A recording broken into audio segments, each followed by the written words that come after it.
Hi, everyone. Welcome to this episode of Hidden Wisdom by the Latter-day Disciples. I'm really excited for our conversation today. We have two authors with us. We have McArthur Krishna and Anne Pimentel.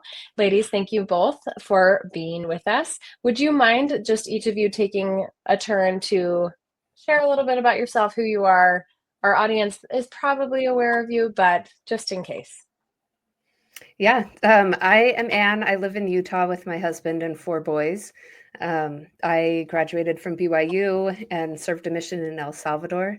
I've been working recently in an organization that I helped found called Meeting House Mosaic, where we're trying to diversify Christian art and bring awareness to the importance of representational art in our worldwide church. And I also post at The Vision Beautiful on Instagram, where I talk about Heavenly Mother and women's issues and anti-racism education. This is my first book that I've written, and I'm really excited to have partnered with McArthur on this. And I'm really passionate about women's stories and learning about women's history and stuff. So I'm happy to be here. Wonderful. Thank I'm you. McArthur Krishna, and I have been working for decades now on celebrating the incredible power of women. And I think that this book that we're doing with Changemakers is just another one along that line of the amazing gifts that God's children have that we can bring to the table and offer the world and do good. Absolutely. Thank you. Yes, so you guys both co-authored the new book that's out, Changemakers. Can you tell us just a little bit of an overview and also how this book came to be, how you guys ended up collaborating on it? Go ahead, McArthur. So you spend a lot of time and effort making a book happen. Like those are really babies. Like they take hours and hours of time over more than a year. And so for us to want to tackle a new book, it means that we have to feel pretty passionate about something. And right now, I think we're at a junction point in our church where we are going to have to decide who we want to be and what we believe in. And as Anne and I were looking over the landscape, we saw that there's a couple things that seem to be really reoccurring. One was whether or not we believed in people's access to God directly, whether or not people could get personal revelation. Do we really believe in that? And do we believe that the restoration is ongoing? So do we believe in revelation? Do we believe in restoration? And if we believe in those two things sincerely, then we believe that our lives and our world are going to change. Right? If we didn't ever ask God for personal revelation, then we may be able to, I mean, good luck, but we may be able to structure our life really crisply according to our own plan. And I can tell you that is not how my life has gone. Right? Like this is not the plan I had. In fact, I love it. Anne posted something up on her site about like it was never on her life bingo card to like go check out her own book at Deseret Book, right? And I just laugh at that So because cool. it's so true, right? Like we each set up our Mhm. own life bingo card, but if we believe in God's influence, if we believe in personal revelation, that bingo card gets like all of a sudden you're playing, Battleship instead of bingo. I mean, like that's literally, I don't want a battle analogy. Let's pick something else. Maybe we're playing Monopoly. Who knows? Like, I don't know what we're, okay, Mhm. that's a terrible analogy too. We have one about business and one about war. Okay, I need a game about living in The game of abundance. life. Well, you're playing the game of life Right? instead. Settlers of Catan, right? Like something there. Yes. Operation where you get buzzed. Something. So like all of a sudden the game totally changes. And so Anne and I were looking around and we were realizing that lots of conversations were flowing around this topic, plus the additional idea of women and knowing if their voice matters, if they have a voice, if they have the right to have a voice. There were so many questions about how women participate in our faith, and valid questions. And so we looked around with this kind of confluence of ideas and thought, there's a lot we can learn from our history. There's a lot we can learn from looking around and knowing what women have done and accomplished and created and made happen before. And that might be useful in informing this conversation, right? It's useful to know how more about personal revelation. It's useful to see how the church has been restored and changes. It's useful to know how women have participated. And so all of these things came together for us to say, all right, looks like it needs to be a book. Yeah, and we have such a rich history of women in our church. It really is incredible, and we don't get to hear about it that often. You know, we focus a lot on the men's stories, which are valid and important too. Clearly, we're not trying to replace men's stories or anything, but we have such a rich history with the women in the church, and it is such a global history too, and that's something that I wasn't even aware of until we started researching and getting into the book. And the thing that's fascinating is that it is because of the women historians in our church that they started to look at the histories, the global histories that were being gathered, and realizing that women weren't being represented. And so those women historians started looking for the stories of the first Relief Society presidents or the first primary president or translators or whatever the story is, and they started keeping record of those stories. And so we were able to pull some really incredible stories from around the world to share in this book, and that has been really meaningful to have that global representation, because like I said, we have just such a rich history as women, and we need to celebrate that more. Mm-hmm. We're all children of God, and I think it's so important for us to recognize that and represent that. And I appreciate your work in doing that. One of the things that I have been witnessing, I think, just in my this beautiful mission and calling that I've been given with this podcast and also with my book, is that, to your point, McArthur, about believing in the restoration and in ongoing revelation and restoration. Right now is a restoration of the divine feminine. There is a restoration of women that is taking place right now, where we are stepping into our innate power, our personal authority. And many of us are feeling this call, this drive to step up, to create, to be a mother to the globe, in the uniquely feminine capacities that we have. And there are so many leaders that are emerging right now. It's been really exciting for me to see and network with incredible women like yourselves that are just feeling this call and accepting it and saying, you know what, I'm going to go there. So I'd love to hear from each of you in your experience, like how it is that you each received the call to this book, but also more broadly to your missions, to how you are serving in your capacity as women, and also in your work with Changemakers. How did you see shadows of your experience in the women who have come before us? That's a lot. That's a big question. That's a There's a big lot question. there. I apologize. No, that's okay. I tend to pile a lot on. I'm like, tell me everything about you right now. So I have been, I feel like I've been on a journey to find my own voice for the last maybe 8 to 10 years. And it has been a really interesting journey for me. I I've never been one. I'm fairly introverted, which McArthur was shocked to find out, but I am fairly introverted, and I've never really wanted to put myself out there or speak out and be different outside of the norm. But I've realized, as I've had a lot of education about marginalized people and listening to people whose stories aren't told and who are pushed to the edges, I've realized that I can help be an advocate for them, and I can help share their experiences. Some people don't want to listen to people on the margins, and as a white woman, it might be easier for them to listen to something I have to say. And so if I can build a bridge to the stories and to the people that are suffering and feeling left out in the church, that has been really important to me. And so I've felt a desire to speak up and to find my voice so that I can advocate for others.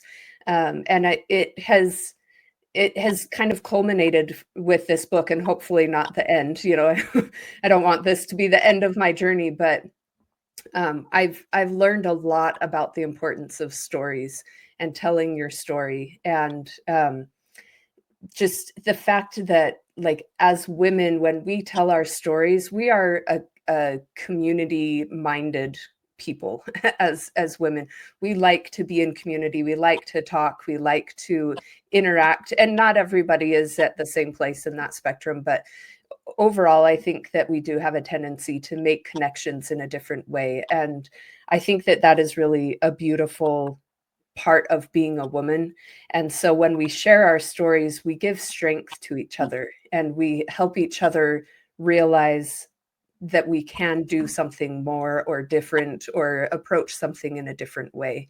And I think that is one of the beautiful things with this book is we laid out a number of stories and show the different ways that you can be a change maker. It's not a one way fits all sort of thing. We all can have that personal revelation like we're talking about and connect with God and find our path that is unique to us to make change. And I mean, what better way to glorify our heavenly parents, but to take that revelation and then to forge a way in our unique personality and talents and all of that. I think that's really beautiful.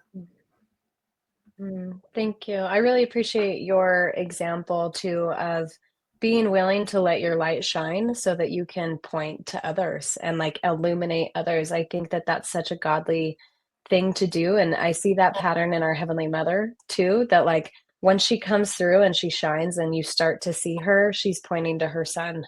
She's pointing to you as her child and she's saying, look at you, right? And so I love that you are finding your voice and stepping into your role to help show like the magnificence and the diversity and the divine design of all of God's children. I think that's wonderful. Thank you.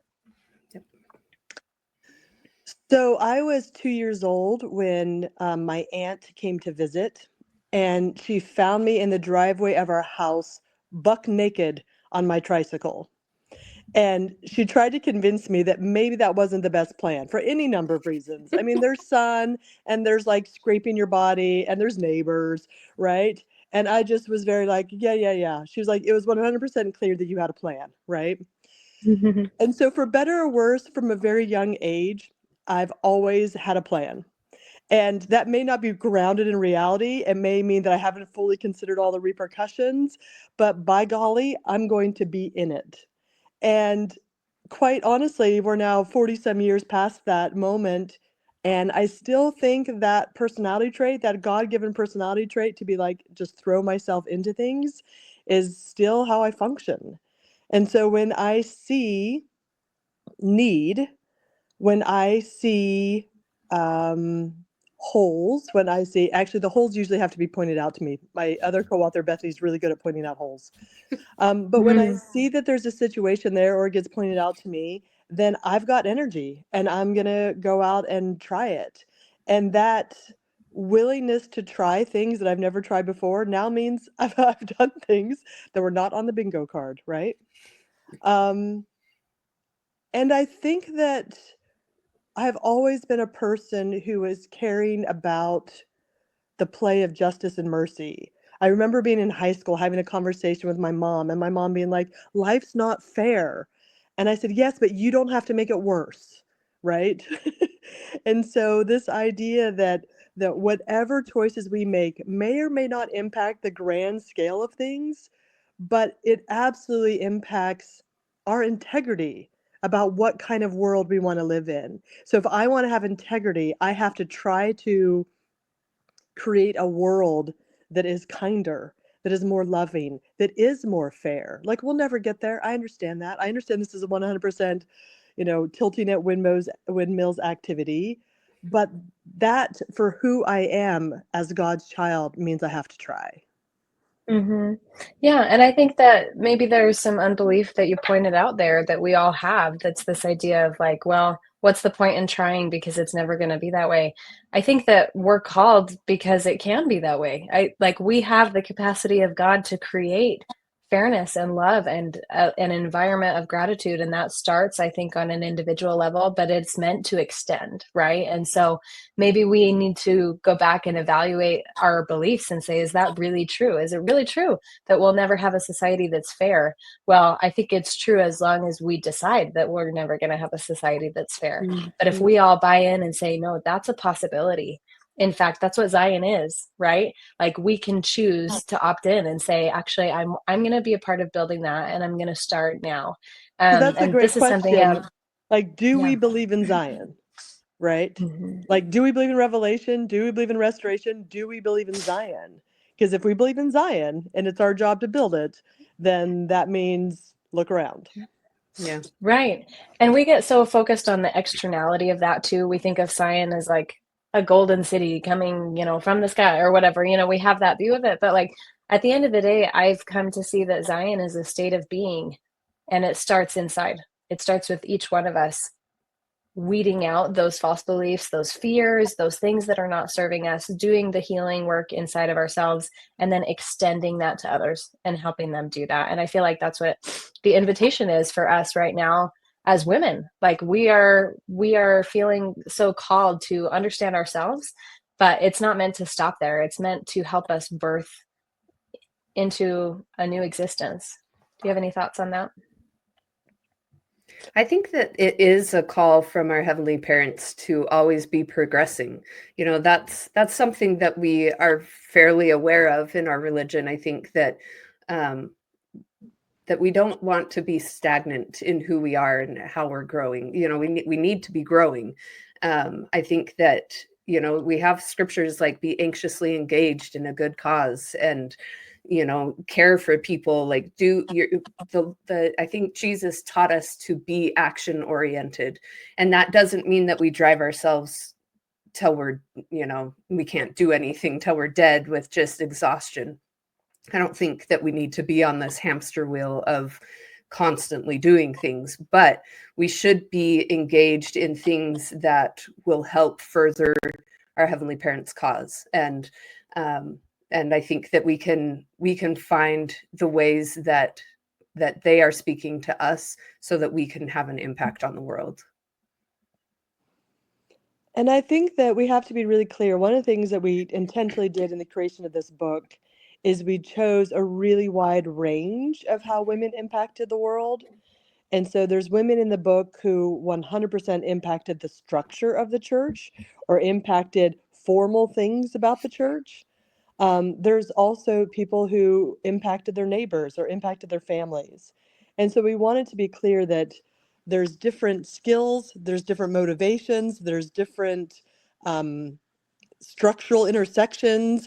But at the end of the day, everyone is a change maker simply by looking around and saying, what do I care about? Right? If there's Mm. something I care about, then I can put my energy that direction. Mhm. Mm. That's a really good litmus test to help us identify. I'm sure we'll go into this a little bit more deeply too in our conversation, but to help you know what you are called to, right? To help you know where it is that God wants you, that you have been, that you want to make change in. What do you care about? I think is a really great place to start. And I think it's like we like to talk about things in pretty terms. And so it's like, what do you care about? Like, what are you passionate about? Or what brings you joy? What sparks? And those are all true. But also in our book, there's a moment where change gets made because a woman is disgruntled. Like Mm. disgruntlement is a great motivation for getting in gear to make change. And so one of the things I think is so beautiful about deity is that they have the power to transform anything. So taking something like disgruntlement can be absolutely used for building Zion. Right. And so Mhm. whatever someone is noticing around you, whatever emotion you have about that thing, it 100% can be alchemied into goodness. And so I wanted to be really clear when Ann and I were selecting stories that we were choosing even a range of emotion that was signified by these women when they're stepping into this. Mhm. Yeah, thank you. Beautiful. So I want to talk a little bit more of this idea of having a calling and a call to discipleship, a call to be a change maker. And I like to look at the church through the lens of symbolism.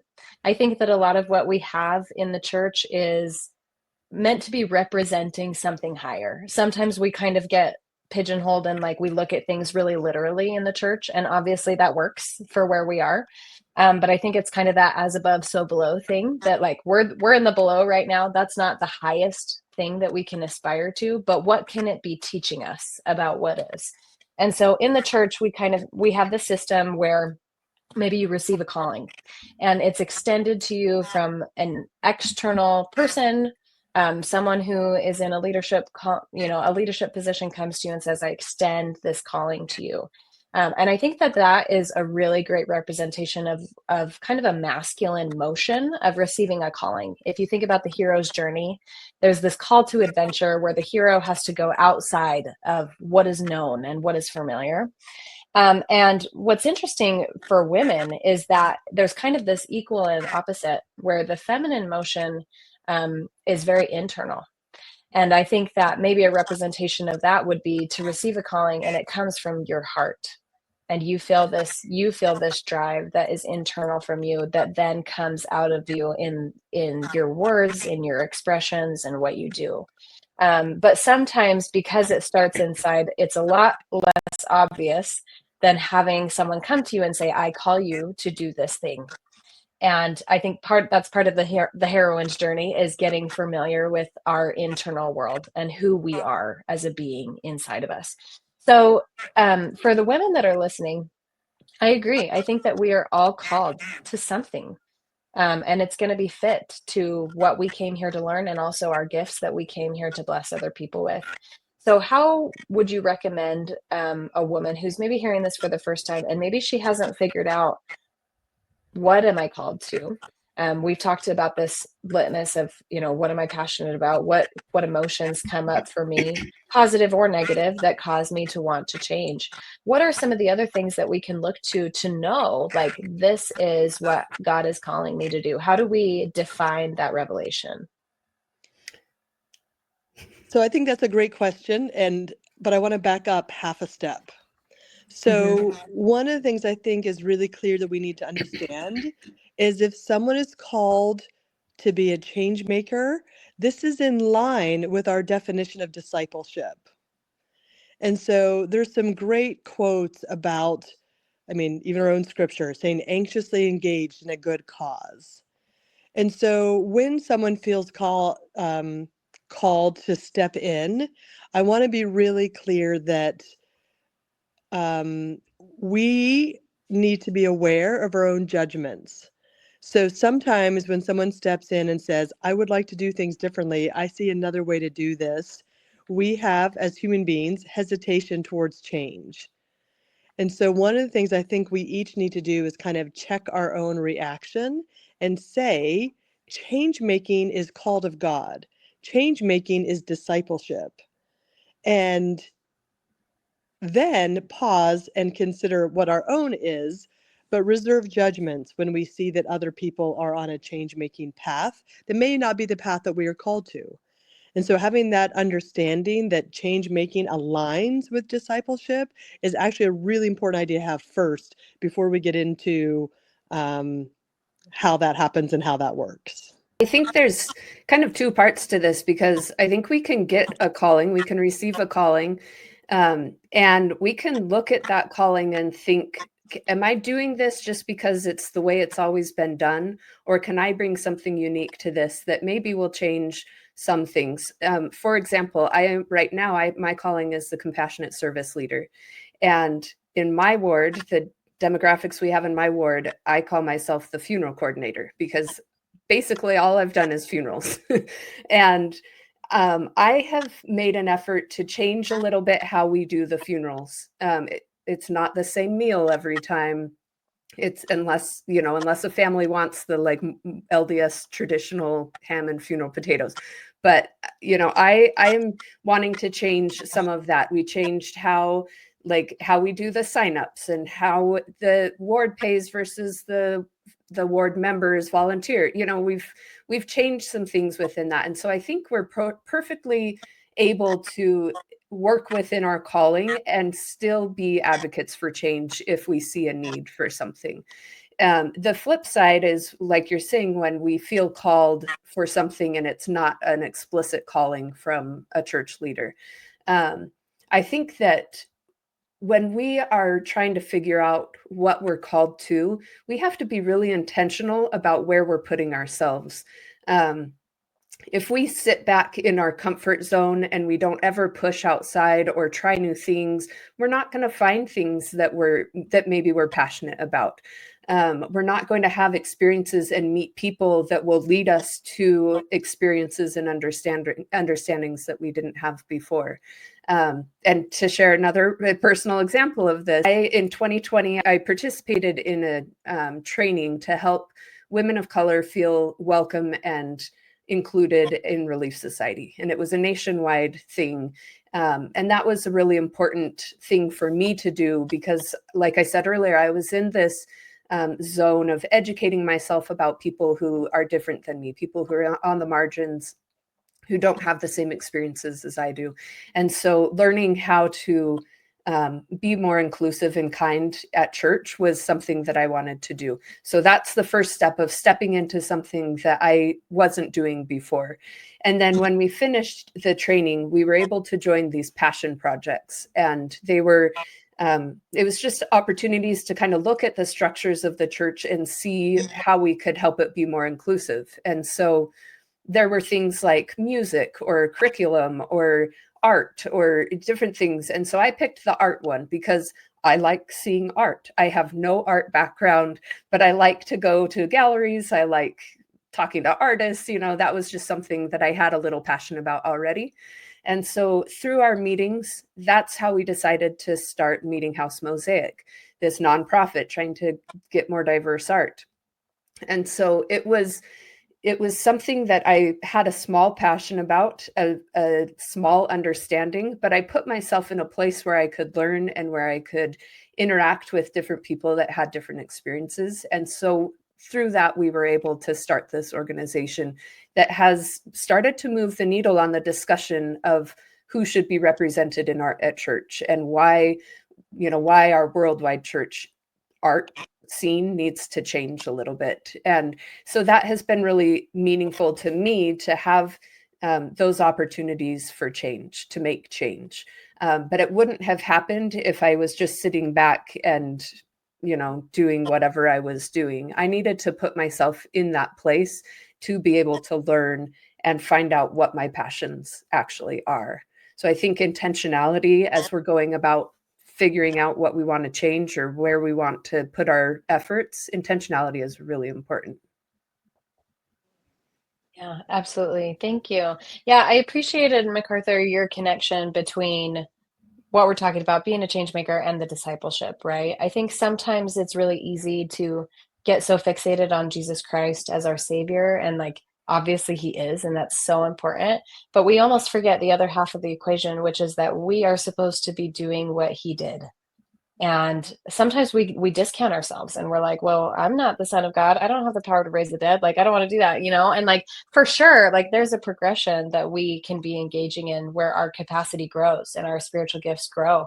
But we have to start where we are. And I think that that includes beginning to look outside of ourselves and say, okay, like Jesus came, he was the ultimate change maker, right? Like, I think one of the things that like was so frustrating for people at the time for him is that he didn't align with anybody. Like he wasn't just affiliating himself with the common Jews or the Pharisees or the Zealots or the Essenes. Like he was stepping outside of all of those boxes and saying, I'm going to take all of the good and I'm going to discount all of the bad that I see from all of these places. And so there is an invitation in us in trying to worship God to do the same thing and push the boundaries on what we think discipleship looks like. It's not just this one like cookie cutter thing that we go to church, we go to the temple, and we do family history. Like that's what we do, right? Like it's meant to transcend all those boundaries, because that's what Christ did. And so I think that that's really beautiful. And I appreciated your thoughts about intentionality as well, and like being willing to step outside of what is comfortable. I think that's so true. Like for me,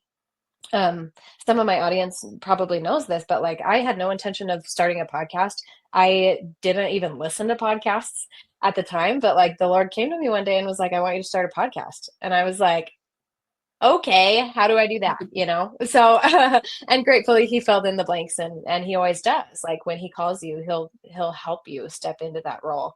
But yeah, being willing to go to a place that is more, and believing that you can be called to more than just what you're externally called to do. I think that there's a belief of self, belief in your capacity, belief in your own identity as a daughter of heavenly parents, that you have a piece of God in you and that you have a light that is worth shining.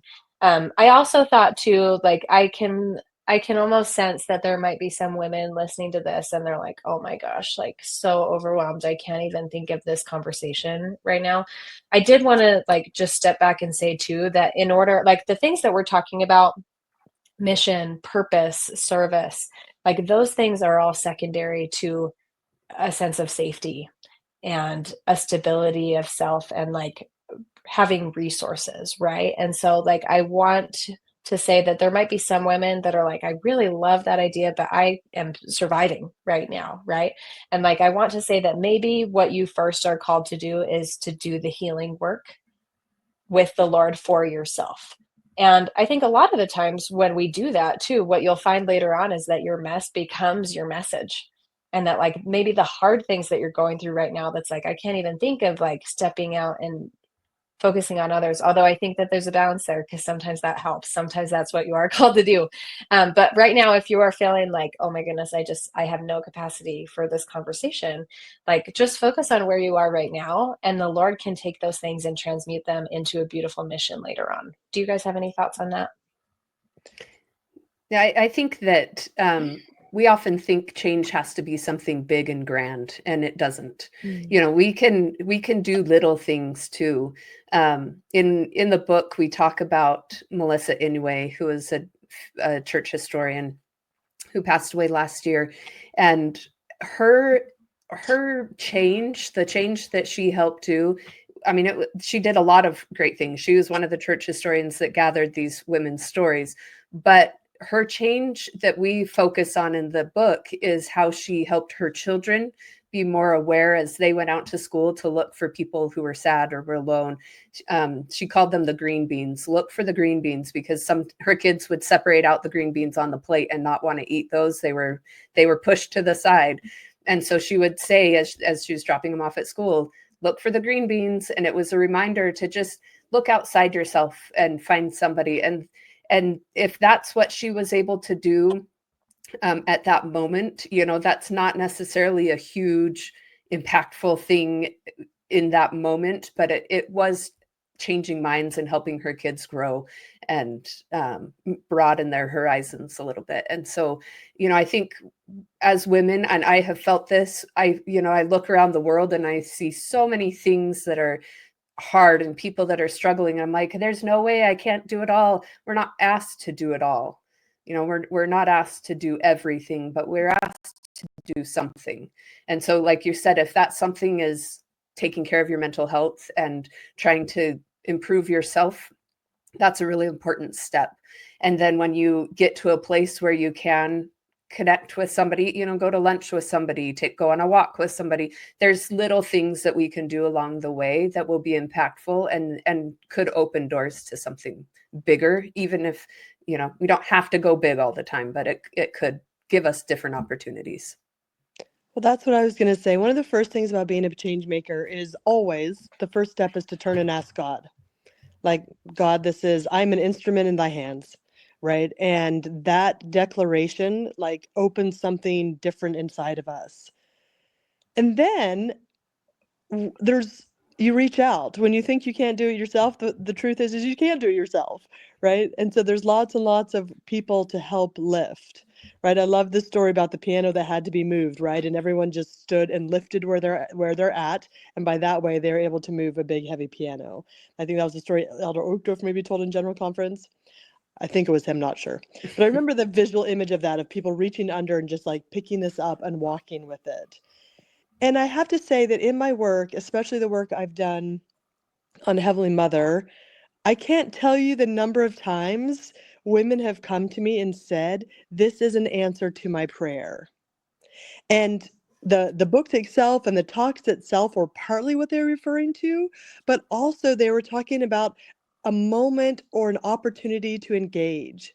And so I had one woman who said, my kids are back in school and I had more time on my hands and I was praying about how can I use my talents for good. And then she connected to me, and I am an older sister. I immediately put her to work. Like, you got time, you got talents, watch this, right? And so I think that um, me having an understanding that I don't have to do it all myself, and other people praying and saying, how can I help? And me praying and saying, let me be an instrument. All of this, like, there's got to be a lot of chatter heading towards heaven, right? Like, it's like chatter, chatter, chatter, chatter, chatter. And all of those chatterings end up connecting and weaving together as need be, right? And so I think this connection to heaven and connection to each other is how we build Zion. Yeah, thank you for bringing that up. As you were talking, it kind of reminded me, I've had moments where I've faced insecurity, feelings of inadequacy, that emotion that you're speaking to of like, how can I possibly make a difference, right? And I think that it is also, in addition to your thoughts, like it is important to remember that we are not just physical beings. And that there is a spiritual plane that we are also operating on, and that we can make a difference from our intention, as you talked about, from our prayers, from our spiritual efforts, and like recognizing that we are sending out signals into the universe that matter. And like when we can send that love, and I'm not saying that we don't have to do the physical piece at all. Like I think the more that we can embody, the better. But when you're in a moment where it feels like there's not much that I can do right now, I think especially for women, like I think the power of feminine spirit is not necessarily in our action and doing all the time, but there is a unique power of presence, of being aware, of being attentive, of sitting with someone in silence and lending your being to them in that moment, crying together. Like there's something about that is so innately powerful, and we tend to overlook when I think we get overly focused on the action. And in reality, it's a dance, like it's both. And sometimes it's the moments where we say, there's actually not something that I feel like I can physically do right now. And then we turn to God, and that's when we can start that like spiritual creation of support and love and sending that out. I also absolutely. I also think that women, there's actually research to support this, consistently underestimate themselves. And so they measure. My master's degree was partially in gender communications, and I find it fascinating. But one of the things that they were measuring was even just like confidence levels. And some of the research showed that women feel like when there's a job list of qualifications for a job, that women feel like they have to meet 100% those job qualifications before they'll apply, and men go somewhere between 30 and 50%, right? And so I also think that we as women need to practice not underestimating what we bring to the table. And so if one time a friend of mine said, I need help writing a resume, but I've been a stay-at-home mom for most of my life. And so like I don't even know what to put on this. And so I started asking her about the things that she's regularly doing in her life. And she's like a facilities manager and obviously a cook, and not obviously. In my house, my husband does the cooking, but she was a facilities manager and a cook and a chauffeur and a mental health consultant and an activities planner and a vacation travel coordinator. I mean, all the things that this woman regularly did gave her such a powerful skill set. It was robust. And so I think about if someone's hearing this and they're thinking, I'd like to be a change maker, but I don't know what I have to offer, The truth is that all of us have God-given talents. All of us have God-given gifts. All of us have experienced life. That means we bring something to the table. And maybe, as you said, it's our presence, and that is powerful in and of itself. Maybe it's just a set of helping hands. There's so many things in this world that just need like a willing heart, right? If you have a willing heart, there are ways to contribute 100%. If someone doubts me this, they can send me an email and I will like match them to like ways to help, right? But I think that as women, we need to understand. In fact, there was a situation recently where a woman said, I'm not sure how to go about this. And um, it was fabulous because what actually needed to happen is the word needed to spread. And I was like, you're so lucky you're working with a bunch of women because all of us have got 5 friends and they've got 5 friends. And very quickly, exponentially, we can spread this word. And to me, it was such a powerful way of saying, even if just what we have is 5 friends, or even if it's just what we have is our mouth to share a 5-minute message, like we all have something that we can do in moving this world. And I think we're really called to do that. We are called to be participants. Yeah. Mm-hmm. Megan, you were talking about like embodying this idea of being a change maker and being I don't remember exactly how you worded it, but just being more involved and active in this. And I recently, um, I I get this daily email, and it was talking about um, the importance of hospitality, which I connected to ministering in our language of the LDS vocabulary. And it was talking about how hospitality or ministering is at the heart of a Christian life, drawing from God's grace and reflecting God's graciousness. And it talks about how to be more like the body of Christ and to follow what Christ taught is to minister to each other. But one thing that it pointed out is the importance of not just doing it, but being, not just doing hospitality, but being hospitable. And if we put it into ministering, it's not just checking the box of I did my ministering this month, but I am embodying this ministry of helping others and being aware of others. And I think that that is where the real strength of Zion, of our beloved community, whatever you want to call it, where that comes together is when we have embodied this willingness to look out for each other and to help each other down this path. We're not here on earth to be single solitary people. It's not everything is about me and I'm the most important. We are here to be in community with each other, to be in families, to be in neighborhoods and ward families, and then our communities, and it just grows.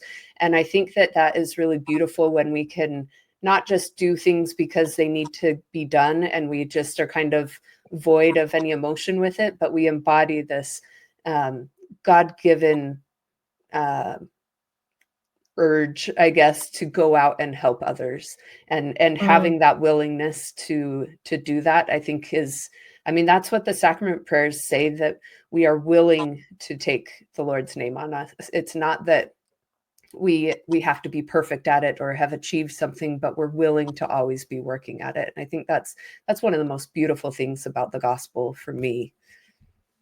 Yeah, thank you for that. And I love that connection, a willingness to take his name upon us, which I think there are so many levels to like discuss what that doctrine is, what that really means. But I think on one level, it's a willingness to have the identity of Christ and to cultivate the identity of Christ. That not only am I looking to him as a savior and remembering him as an external person, but I am trying to embody those qualities myself so that I can be a part of the work. I can build Zion. I can be a little savior, in my capacity. I actually really love the comparison of hospitality and ministering. I appreciate that you made that connection.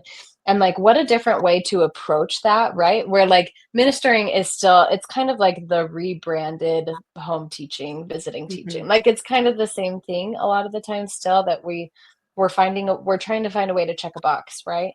And I love the idea of hospitality because of the spirit of that word and what that elicits. Like, I think of hospitality as like, oh, I'm going to invite you into my home and into my family. I'm not just going to go to you. Like, I want you to come to me and I want to bring you into this space. Like, I think there's an awareness there of like trying to perceive needs and like putting yourself in someone else's shoe and saying like, what might this person need to feel more comfortable in my home? Can I offer you a beverage? Are you warm? Are you cold? Like, do you need a blanket? Can I wrap you up? Like just going out of your way to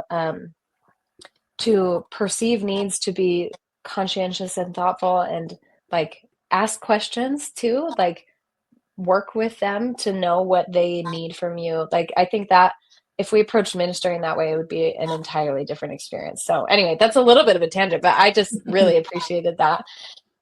So in my book, Consider Yourself as Eve, I have a whole chapter on the priestesshood, and it was the most fun chapter to write because I felt like it was like just heaven being like, this is what I want you to, and I had no idea beforehand. But what we're talking about today, to me, it really comes down to priestesshood. That each woman, my friend Brooke had this analogy that was given to her, that I love, and I write in the book. Each woman has a piece of a honeycomb, and it's just this one little piece of the beehive. And if you're like me, if you're like you women, I'd guess it's like, I want the whole beehive. Like, I want all that God has to give me. I want the whole priestesshood. I want this unity, this Zion. And my friend Brooke, when she was interacting in this experience with Heavenly Mother said, no, you just have this one comb. And what I need you to do is gather with your sisters, and they each have another piece of the comb. And as you have this gathering motion, like each of you individually stepping into that thing that you are called to, that your mission, where you need to be a change maker, you each will come together and the beehive will get built. And this is that restoration of priesthood, of priestesshood.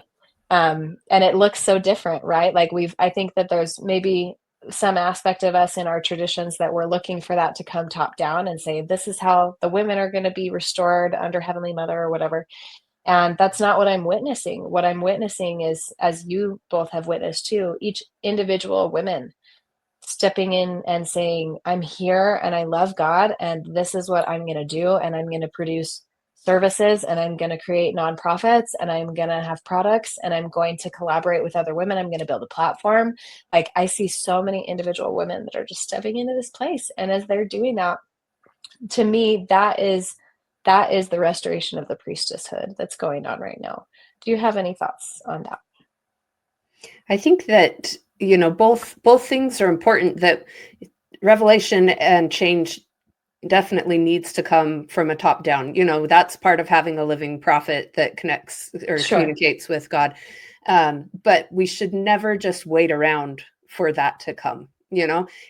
President Nelson has said that good inspiration comes from good information.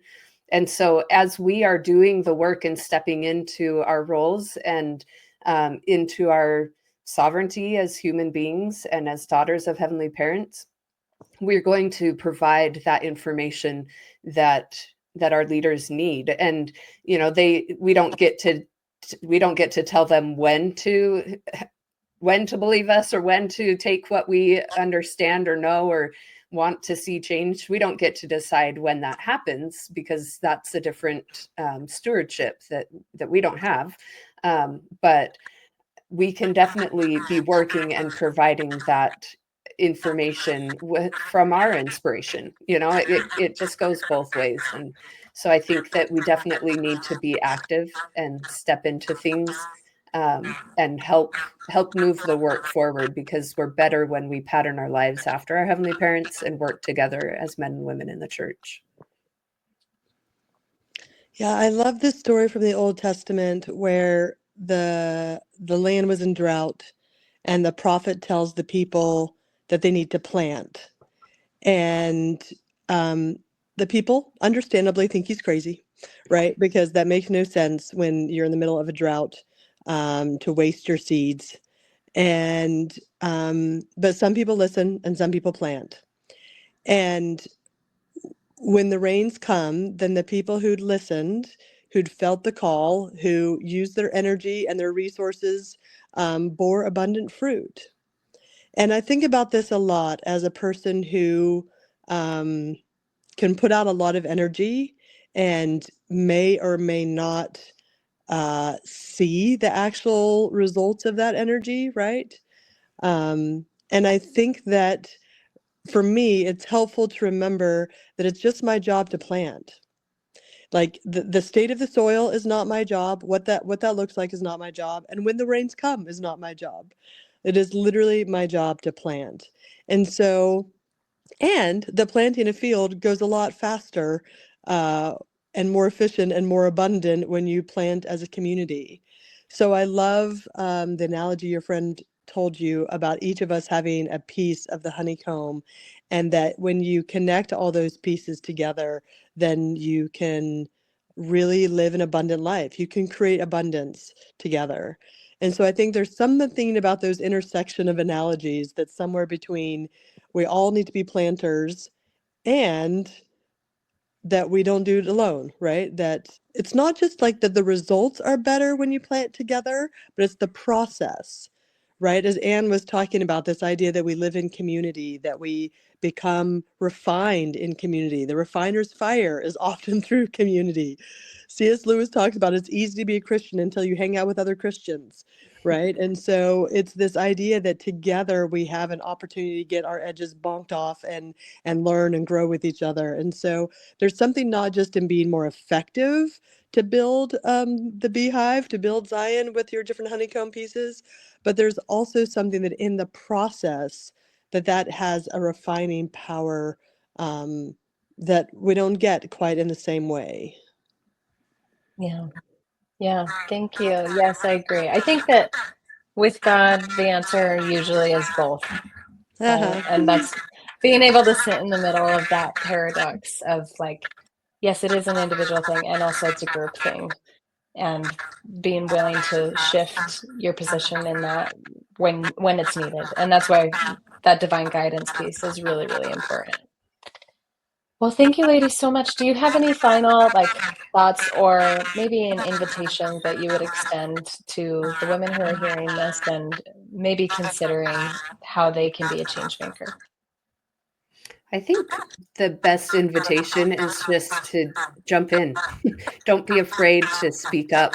Our prophet has asked us to speak up and speak out and to be involved in councils and, to really engage as women because they need our voices. And so I think we need to just not be afraid to step into that invitation from our prophet. And hopefully you can see beautiful things happen. And if you don't see it, you're planting the seeds. Like MacArthur said, we don't always get to see the fruit of our labor, but you can plant seeds. Yeah. And I would say ask God. Ask God, where would you have me be? That's the invitation always, is to turn to God and ask. But if you think that it's important to celebrate women's voices and that that's helpful to you, then you can buy our book, but there's lots and lots of books about women's voices and women's experience. If you go to Deseret Book right now, it's amazing how much is available. The At the Pulpit book, and She Did, and the Girls' Guides to Heavenly Mother, and the Girls Who Choose guidebooks. I mean, like, There's there's a new Divine book Sister. called Carry On about the Young Women Organization. Carry On, right? There's the Divine Daughter books. I mean, like, there's so much that's available that, frankly, none of that existed when I was a child. None of that existed. So think about the amazing goodness that has come from those plantings, that all of this is now available to teach our children, both sons and daughters, to teach in our relief societies, in our primaries, in our activity days, in our girls' camps. I mean, there's so many ways now to really embrace and learn from, and our light shines when we see other light that shines, right? So to increase the light in the world through these women's voices is really powerful. So that's also an invitation. Yes, thank you so much. The book is Changemakers, Women Who Built Zion by McArthur Krishna and Anne Pimentel. I invite everyone to go read it. This is a wonderful resource for us and for our daughters, granddaughters, for our men, our sons. Go check it out. And yes, take that invitation to go to God and ask God, where do you want me? I'm here for a reason. So where do you want me to be? Ladies, thank you so much for your time today. Thank you. Amen.